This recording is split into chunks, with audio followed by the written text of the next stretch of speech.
Warriorholic coming to you from the mean streets of Tokyo. About to take a look at the Warriors versus the Knights for the second time this year, off the back of the club's greatest ever comeback win. Absolute beauty last week there against the Sharks. Let's go. Round 6 action with the Warriorholic.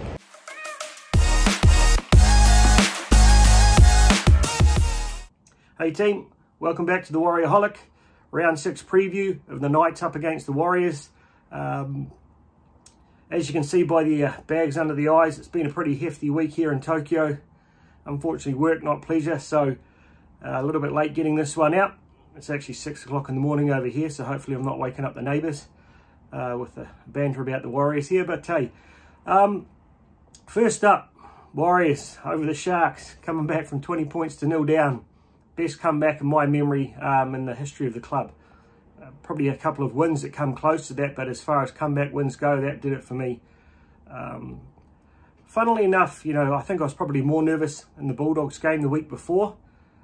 Just knowing that we came back in that one, and this time watching the demeanour of the players out on the field when they got those first few quick tries on us. I don't think anyone's head dropped. You could see that they were just really focused. The intensity and our hit-ups, our defence remained on point, other than when they were actually, you know, outnumbering us there and stripping us. So I felt like the guys were focused and were believing in themselves and so forth, that I had every faith that we were going to get back into it. You know, I did a quick review there of what I saw as the reason what we got done in the first 20 minutes was the Sharks' really good ability to play really direct, fast, through the middle there, left and right of the ruck by 2 or 3 metres, sucking in our middle forwards to the point that we actually had to commit 3 or 4 players to the ruck to actually control the speed that they were coming through us. And as soon as we struggled to get that third and fourth guy out of the ruck and back into the line, they spotted it and just went wide, and they had us stripped for numbers out wide. So, you know, while we could have tried to number up a little bit better out wide, I don't think it was all on the outside backs. It was more on the middle's ability to number up there. So the Sharks did that very, very clinically. We obviously figured it out in the second half there, as I mentioned in the previous podcast.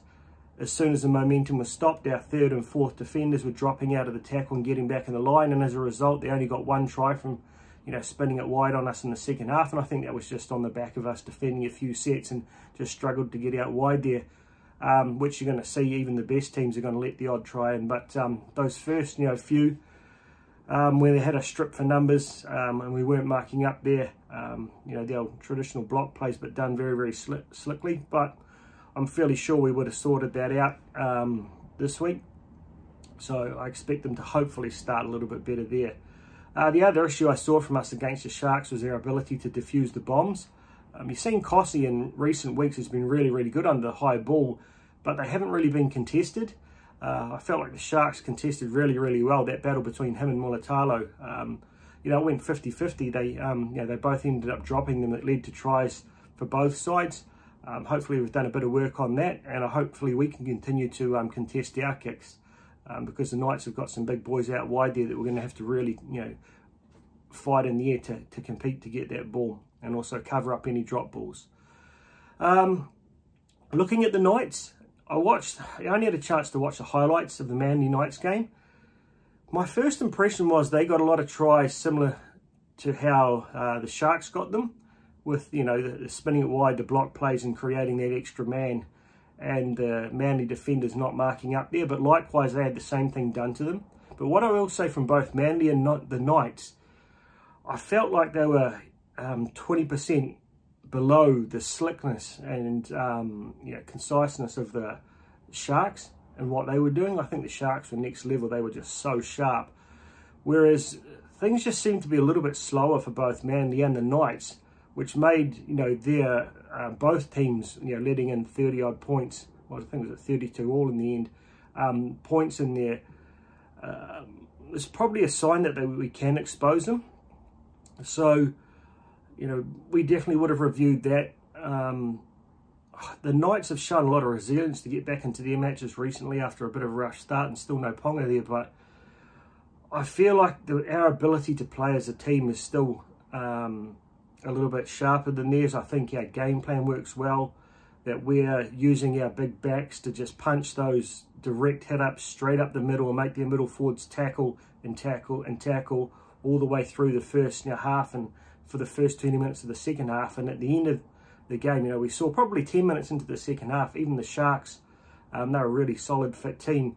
Their forwards were really fatiguing and struggling to get back on side and back to 10. And that's when we really started to find our feet. Whereas our forwards are focusing more on defence and our backs are doing the hard work, sharing that load. Now watching the Knights, it seems like they do use their big backs a little bit more, but similar to Cronulla, probably on the first 2 hit-ups, and then the middle forwards start to take the third and fourth shots. So they're doing a little bit more work on offence there. So that's just my take. Like I've said before, I'm no professional at this game. I just enjoy watching it, and doing this podcast has made me look at it at a little bit different level. So hopefully we maintain that. You know, the other Saifiti, one of the Saifiti brothers is out there, so you know, they don't have their best pack on the field this week. Hopefully we can dominate them a little bit, fatigue them, and then win the game in the final quarter like we have done in recent weeks. So let's take a bit of a look at the clubs head-to-head. You know, second game this season, which I really don't understand how on earth, you know, we haven't played 2/3 of the team in the comp, and we're back against playing the Knights here. You know, our draw, what they're talking about on the road, the amount of hours, I think it's like, you know, 24 hours travel in the past 3 or 4 weeks, versus guys like Brisbane who are pretty much playing from home every week. That said, no excuses. If you're going to win this thing, you got to win it under, you know, any conditions. Yeah, at least we're back home sometimes sleeping in our own beds for the first time, so I don't think the Warriors will be using that as an excuse. You saw the Breakers do it this season, almost go all the way on the back of, you know, playing away just as much as we do. And I think they got a lot of good solid away wins, and I think there's no reason we shouldn't do that again this week. So, right, let's take a bit of a look here. So, what he played 45 games, 21 to them, 23 to us, so we've got a slight edge there. And we're going to notice, like, a lot of the stats that I put up today were very similar. Stats head-to-head, there's not a lot in it, and you know, wins and losses, they've had 2 out of 5, we've had 4 out of 5, which is obviously a big difference. But for and against, 102 versus 114 for them, 104 versus 88. So I think it's our defence that's sort of stepping up there and making a bit of a difference, the amount of points that we're not letting in. You know, 88 points against, and a huge amount of those came on the weekend against the Sharks there. So, so last round 32 all for them, 32-30. So both teams letting in a lot of points that they won't be happy with. I genuinely believe that we won't let in 30 points against the Knights this weekend. So they're going to have to score a lot of points, defend well to try and beat us, because I think we'll probably find it's, you know, 18-24 or something like that this week. What do we got here? I'm not going to go through all of these, but you'll be able to see them on the screen there. But completion rates, 79% versus 82, very similar. Play the ball speed, not a huge amount in it there. Line breaks, you know, we're both doing, you know, leading up the top of the comp there in line breaks. They got 23, we got 28. Tackle breaks, they got quite a few more than us. 184 versus 160. I think we're able to find the space, so we're not actually making tackle breaks, we're just going through the line rather than necessarily busting tackles. But we've got a few guys here like CNK, you'll see it in a bit, he's got some really good line break numbers here, and Montoya as well. Penalties, slightly against us, but both of us giving away a lot of penalties there. That's something we really have to work on, particularly in the first half. It's not giving away those stupid penalties, giving them piggybacks out of our bloody, out of their own half there. 6 games, we didn't give away too many of them last weekend against the Sharks. You know, we didn't give too many away from, you know, ruck infringements or the being inside the 10s, but we did give a couple of really vital ones away there that we're going to have to polish up. So let's see how that plays out. Looking at the team now head-to-head, Lachlan Miller against CNK. Now, Lachlan Miller, he's probably been one of the finds of the season. The ex-Sevens player, I think he's an Olympian. Lightning speed, a lot of similarity to Reece Walsh. Very quick around the ruck. He sort of lurks around the back there, looking for that, you know, one-off ball, and his ability to kind of break those, you know, tides forwards. Really lightning quick out in space. he's able to put his men around him away. So very similar to Reece Walsh, but his defense is not ideal. You'll see there his tackle efficiency is 71%, but he let in a few points there in the weekend. I don't know if people saw it, but one of the oddest things I've ever seen in my life is when I can't remember, Manly's second rower, he gets that break and he gets to the line, and Lachlan Miller's sort of standing about 2 or 3 meters into his in goal there, and he waited for him to come. It was like he felt like he was, he was standing on the wrong line or something, and he just didn't even attack the player. Silly mistakes like that. Whereas, CNK rock solid in his defence there, 91%. I think he must have missed a few on the weekend because he was right up there around 96, I think, before last weekend's game. But they play a little bit of a different kind of game. Like CNK is a bit more of a grinder. He takes a lot of that forwards, the work for the forwards up the middle there. So, it would be an interesting battle, but I think the balance of defence and offence, CNK gets this one for me, but we really do have to be careful of Lockie Miller. I think there's a couple of teams that have exposed us around the ruck with really quick hookers and fullbacks lurking around the ruck, so hopefully our middle forwards are up for that. On the wings here, Greg Marju against Ed Cossey. Average metres basically identical there. Tackle breaks, a few more to Cossey. That's good to see from the big fella. Both got 3 tries. 100% defence for Marju, but I think he hasn't played as many games. But yeah, Cossey, his numbers took a hit in the weekend. A bit of a challenge here, but I really like the resilience that Cossey's shown. A lot of people had concerns about him coming in. He's managed to hold out, Dallin, who's seems to be fit and ready to go now. So you've got to trust if Webby's, seeing enough in him to leave him there, he's got enough to stay. So I'm confident he'll be able to match up okay there. Looking for him to be a bit more competitive under the high ball. Marju's definitely not as tall as Young is on the other side there. So hopefully we'll see a big game from him.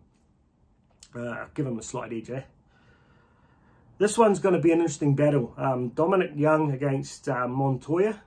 So for the Knights, I think their 2 big lethal weapons are obviously, as I mentioned before, Lockie Miller, and the other one's Dominic Young.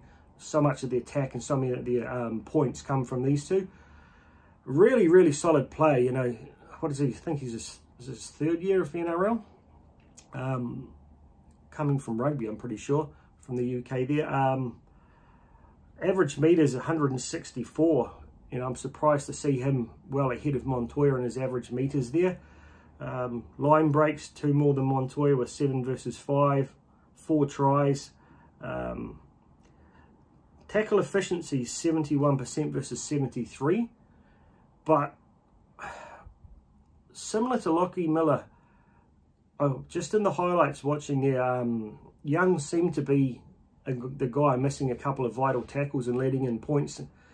So I don't really think he's the best on defence, whereas Montoya's numbers might not be that great, but they may be a reflection of those poor numbering up inside there. I think he is really solid on D. Young's probably a few centimetres taller than him, but Montoya can definitely compete in size there. And he's pretty good under the high ball, so it's going to be a really interesting challenge. We saw actually Montoya put him on his ass last game in the first, well, last time we played them in the first round there. Just ran into him, put Young on the arse, and I think he sort of had a sternum injury or something. It sort of took him out of the game. So I looked to Montoya to be just running really directly at him and trying to put the the fear of God in him, taking the man of granite there, like the Aussie commentators are calling him. So yeah, 50-50 battle, but I think I'm going to give it to my man Montoya, one of our most solid players over the past couple of seasons. Dane Gagai against Adam Pompey, experience-wise, you can't compare State of Origin International against a guy who sort of, hasn't even really found his feet as a young player who knows, 50 or so games into his career now. A lot of people don't like Gagai, and I'm not a great fan of Queensland, but I do like Gagai. I think he's a really solid player. I think he's someone he would make a huge difference if we could get him at the Warriors. He's just so full of energy. I've seen him, on that mic'd up on Fox Sport before. The amount of talking he does and organising his backline, he must give the people around him a lot of confidence. 184 metres versus Pompey's 93. Pompey's numbers, as far as the meters made, are really starting to improve over the past couple of rounds. I think it was the first, 2 or 3 or 2 rounds particularly. He wasn't making a lot of meterage, so that's growing. I feel like he is getting a lot more aggressive in the tackle, and we've seen him, palm off some of the best centres in the competition and offload there. So it'll be interesting. He's definitely got it on size, but Gagai definitely doesn't lack heart. So both with some good try assists there, 4 versus 3 and 1 try to Gagai.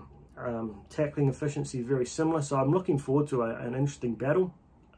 Like I've said before, Pompey didn't give me a great amount of hope over the past couple of years, but he's making those little incremental progressions. A lot of Aussie pundits really rate him. Talking about 2 or 3 years down the road, him and Vela could be one of the best centre combinations in the comp. I'm not sure I'm that confident. But I like the fact he's getting a little bit more confident and aggressive in his running and able to get that fend going. And he does have a good little subtle pop on him. But he's really going to have to link up better with the guys inside and outside him on attack. So I'm going to give that slightly to Gagai, purely on probably intensity and experience there. Bradman Best and Viliami Vaila next up. Now Bradman Best is a big beast of a man there, built like a brick shithouse, but Vaila's a very solid boy as well. At times, Bradman Best can really dominate a game and actually open it up for the Knights, but I haven't really seen him do it so far this season. Not probably as good as he was last year. Average meters running there, Vaila actually gets at 155 versus 141. 2 try assists versus 1 try each. 90% tackle efficiency versus 75 for Vaila, so that's a bit of a difference there. But again, I think it's the injuries we've had at the Warriors have really impacted our edges. So, we've had back rowers, we've had our half, 5/8s and stuff injured. So we've had a lot of different combinations in their centres as well. A lot of new guys to the club there. So it's not an excuse, but I think it's one of the reasons we're still struggling to click there, if we can get a bit of stability in the selection there. But, Bradman Best, as I said, he can be destructive, but, he's not going to manhandle Vaila. I don't think so. I think Vaila's had a few hints of laziness in the past couple of weeks that I'd really love to see get out of his game, and if he doesn't, I think you may see him drop out there. So a good chance for both guys to step up and sort of, take that progression in their season and start to dominate. I'm going to call it 50-50 for those two. I'd love to see Vaila win it though. Crossland versus Tamati Martin. I've got to say, I have no idea about this guy Crossland. Don't even recall seeing him play. Neither of them are noted kickers. Pretty similar in the try assists there. A few more line break assists from Tamati Martin, so I think he seems to be a little bit more creative. Both guys really solid on defence. I think having Tamati Martin's a massive in for us. His ability to scramble and cover on defence, chasing kicks and so forth. His one-on-one hits as a small guy is really impressive. I mean, obviously this guy Crossland here at 98% knows how to tackle as well. I'm hoping, I thought it was really good that Volkman, while he didn't have the most flashiest of games last week, the couple of times he ended up having to kick because SJ was tied up in the ruck or something, he did really, really well. And his kicks counted, leading to repeat sets of 6 or tries. I want to see a little bit more of that from Tamati Martin, giving that little option for SJ. The couple of times he has kicked in recent weeks before he got injured, he showed that he's got the ability, particularly attacking kicks. So that's what I'd love to see from him, but I think he's really going to bring a lot of solidity to his edge and a lot of energy on defence there, so I'm going to give the nudge to him. SJ against Jackson Hastings, both really, really good players. SJ, more distance on his kicking there, 548 versus 458. Try assists, that's great to see SJ leading that stat by a long way, and line break assist by a long way there. Both got good tackle efficiency. SJ's tackling over the past few weeks after he got that one, letting in that first try against the Knights in round 1 there. Ever since then, he's just really stepped up and manhandled people. Jackson Hastings, new to a club. He's got a lot of ability. He's a good attacking 5'8", halfback, I should say. He's quite a big guy. But we saw, Johnson outplay the Dalian, Player of the Year last year, Nico Hines, who's coming off the back of one of the most outstanding injury returns that you'll ever see from them when they demolished the Dragons. So every week we've seen incremental growth from SJ, so I think he's going to step up again, and he's got a chance to really show what he's worth this week, because I don't think the Knights defence is quite up to what we've seen from the likes of the Sharks. So hopefully that little bit more freedom there, he's going to take it to the next level. So let's go SJ. Getting into the forwards here, so Daniel Saifiti and Adam Fanua-Blake. Very similar numbers again, with the average metres around the 150 mark, but post-contact metres is pretty good for Saifiti. I think the difference between him and Adam Fanua-Blake is the speed that they hit the line. I think Fanua-Blake's more of a sort of, he jogs in, uses that late step, and then sort of manages to power his way forward, whereas Saifiti's a little bit more like Bunty, hitting the line with a little bit more speed there. Both on the same 11 average hit-ups. Tackle breaks, though, is interesting. Adam Fanua-Blake, I think that comes from that late step he's got. For a guy his size, he really puts a few people, like, they've really got to set their feet and their hips to try and, like, stop him. But then he puts that little late step on. I think he can get off the inside shoulder from time to time. Both not big offloaders. I think Adam Fanua-Blake has been in the past, but I think that's something we're trying to get out of our game a little bit, is like pushing the offloads is not something that we've seen from the Warriors this year.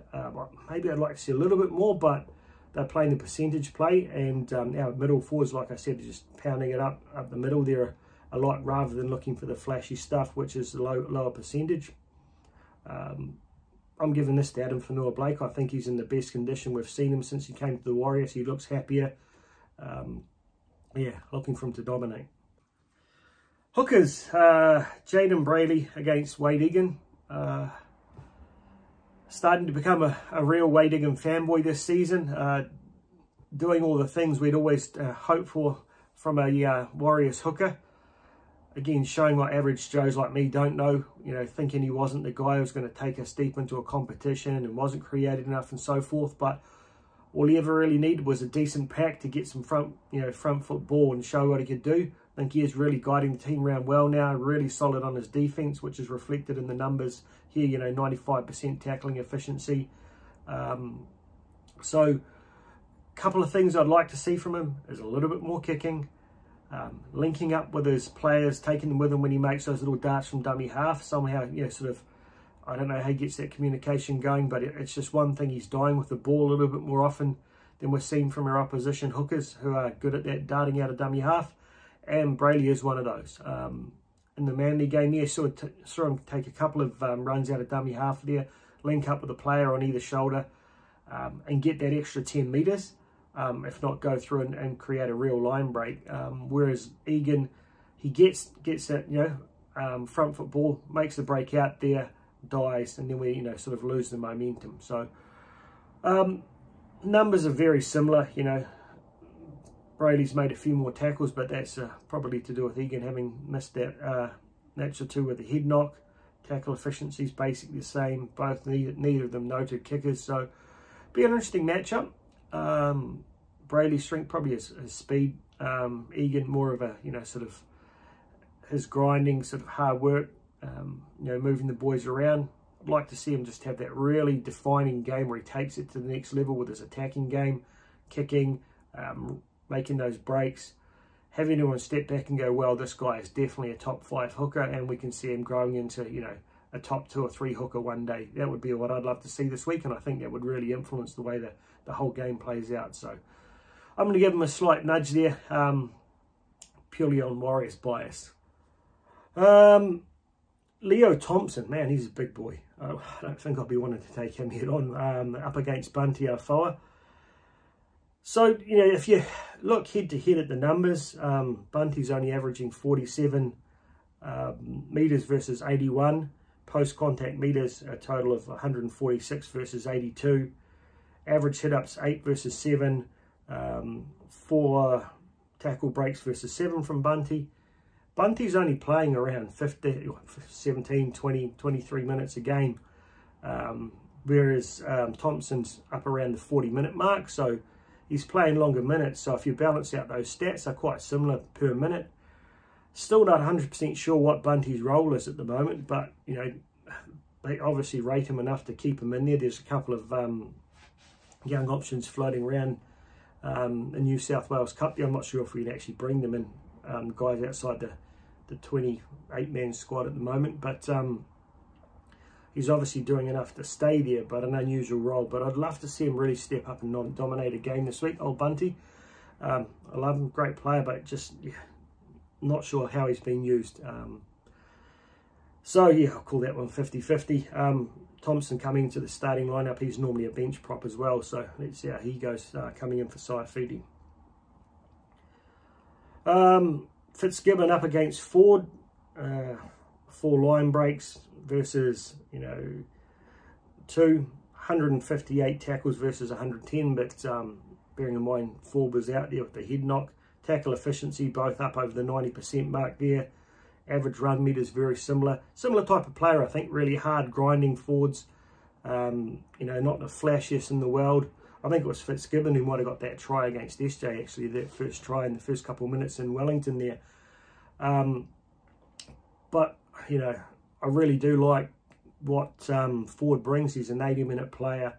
He's doing a lot of that dirty work that Tohu normally does, so I'll give him a slight edge there on my Warriors bias. Frizzell up against Siren, and this is a really odd matchup for me. Frizzell, you know, I think he's played for Australia. He's definitely played for New South Wales. I'm not sure he's found his best in the past couple of seasons. I think he's capable of a lot more than he's delivering. He's not as involved as I would expect. He used to have, like, you know, back in his days, in his heyday there, when he was playing well for New South Wales, he was just a damaging, bullocking runner, game breaker, but he just, I don't know, maybe he's getting that part of his career. It's becoming a bit of a chore, but, you know, line breaks there, one for him. I mean, Ciro's had very few minutes, so we can't really compare too much here. 104 tackles versus 53. Tackling percentage, almost 100% there from Frizzell versus 93 from Ciro. Average meters, 91 versus 33, but that's a clear reflection that Siren has kind of come on as a hooker or play a little bit in the half, so yeah, he's got a bit of a mixed role. Very odd selection for me at second row. I'll be curious to see if he does actually start there on game day. Thought he was better against the Sharks when he did actually play a bit of time out on the edge there. You know, I guess he's there because he's very versatile. But for me, I would have started probably, we'll get onto this in the next slide when we talk about Tohu being out, but I probably would have gone for Curran starting there and Siren off the bench, but maybe they want that energy coming in. A little bit strange for me, but yeah, he'll have his hands full up against Frizzell, who's a really physical guy, whereas Siren's not huge. Prove me wrong, bro. I like him as a guy. I enjoy him as a player, but just, yeah, he's sort of been one of the guys this season I haven't been 100% convinced of. So I'd like to say 50-50, but I'd say on experience, I'm going to give that to Frizzell. So next up, we've got Jack Johns against Tohu Harris, and I was pretty excited about this, seeing Tohu potentially come back. Jack Johns doesn't get a lot of starts. You know, if you look at their stats there, Tohu's, you know, he's obviously way more experienced. He's making way more meters. Yeah, he's just like the guts of the Warriors forward pack, whereas Johns is a bit of a sort of what do you call it? That part player, you know, comes in when people are out rather than being a regular. So who actually comes in here now that Tohu's out, both into the starting lineup, into the bench? So let's have a quick look at the current interchange here.